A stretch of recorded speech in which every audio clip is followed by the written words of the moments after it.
of my life. Yes. To the pastor and his wife, to all of the officials, to the official of this meeting, to my mom, who's sitting in the back. Yes.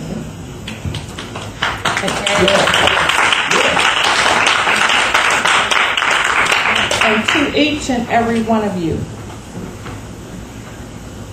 Tonight, close your eyes just for a minute and listen to me. I am EllenGWhite. This is 1903. And tonight, sisters and brothers, now that you are in 1903 with me, I want you to open your eyes and I want you to really listen to the vision that God has given to me at age 76, 1903. In the year of 2010, this vision would be known as the beginning of home education. This vision, or this visionary, EllenGWhite, as I am, would be known as the beginning of health reform in the 1800s, which was envisioned by me, EllenGWhite. You know, the health reform program that was just passed through the legislation. God gave that vision to me in 1850. And now I share with you the vision of home education in 1903. True education. True education.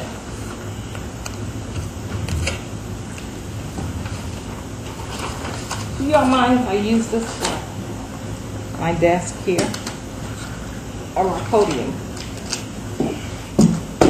Remember, we are in 1903.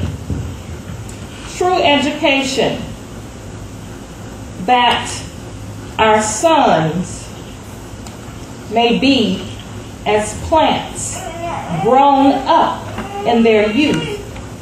True education, that our daughters may be as cornerstones polished after the similitude of a palace. True education, the knowledge of the holy is understanding. True education, to parents, to teachers, and to students, all people in Earth's preparatory school. To you, the little ones who are in elementary school, I dedicate this vision, this book, to you. May it aid you in securing life's greatest benefits, development, and joy and service here on earth, thus a fitness for that wider service, the highest or the higher course, open to every human being in the school of the hereafter. True education, the Holy Scriptures are the perfect standard of truth, and as such should be given to the highest place in education.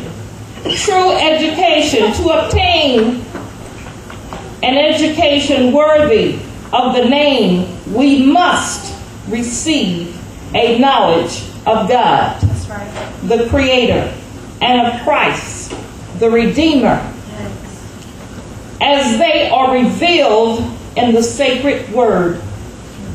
Every child is born gifted. Repeat that. Every child is born gifted. Every human being created in the image of God is endowed with the power akin to that of the Creator. Individuality, power to think and to do. The men and women whom this power is developed are the men and women who bear responsibilities for their children and others, who are leaders in the enterprise and who influence character. It is the work of true education to develop the power to train the youth to be thinkers and not mere reflectors of other men's thoughts. True education. What education can be higher than this? What equals in value?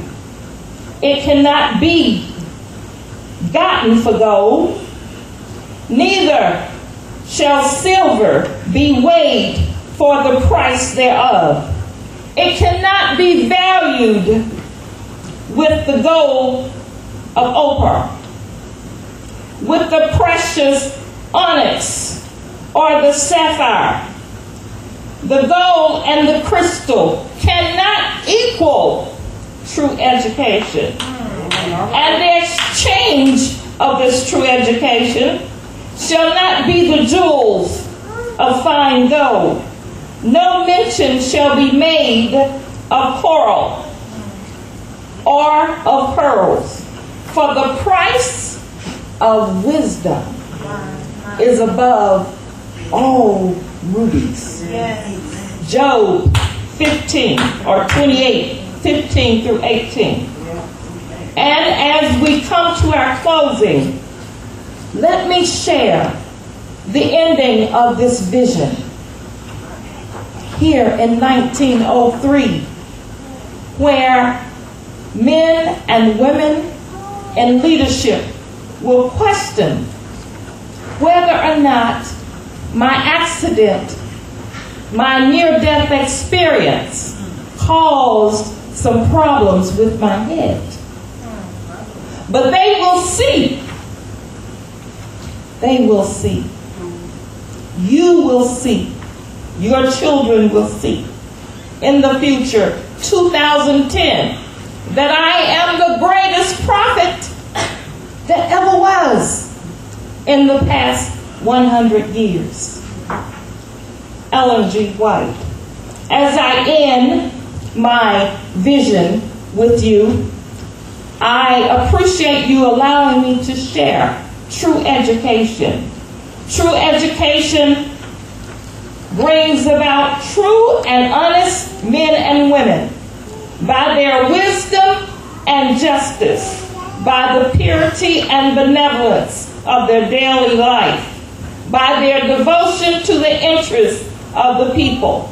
And they, idolaters, Joseph and Daniel, proved themselves true to the principles of their early training, true to Him, to God, whose representatives they were. These men, both in Egypt and in Babylon, the whole nation honored, and in them a heathen people, and all the nations with which they were connected, beheld an illustration of the goodness and the beneficent of God, an illustration of the love of Christ.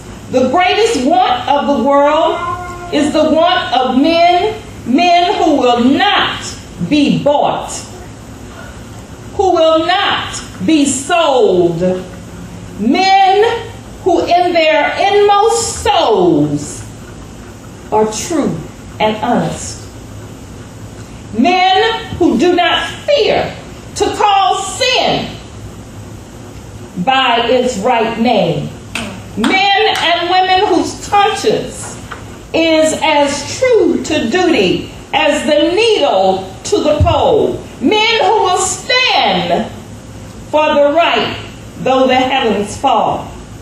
But such character is not the result of accident. It is not due to special favors or endowment of providence. A noble character is the result of self-discipline, of the subjection of the lower to the highest nature, the surrender of self for the service of love to God and man. We close this year 1903 and return to present time. But remember, every child is born gifted.